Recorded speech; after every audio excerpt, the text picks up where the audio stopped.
নমস্কার বন্ধুরা, শ্রাবন্তী কিচেন থেকে আপনাদের স্বাগত। আজকের রেসিপি রুই মাছের চচ্চড়ি।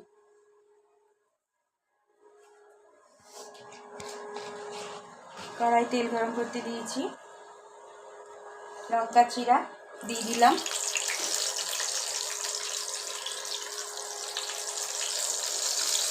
মাছ ভেজে রেখে দিয়েছি, আলু ভেজে রেখে দিয়েছি, সব একসাথে দিয়ে দিলাম।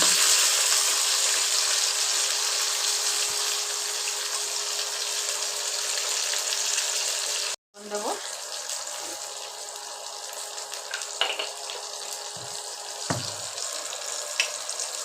আর দেবো হলুদ, আর কিন্তু কিছু দেবো না। তো টিফিন নিয়ে যাওয়ার জন্য দারুণ রেসিপিটা। জল দিয়ে দিলাম,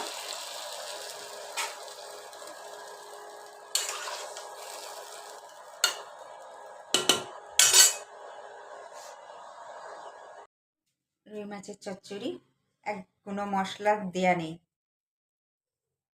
এইরকম আরও নিত্য নতুন ভিডিও পেতে শ্রাবন্তী কিচেন কুকে সাবস্ক্রাইব ও পাশে থাকা বেল আইকনটা টিপে দেবেন। নমস্কার।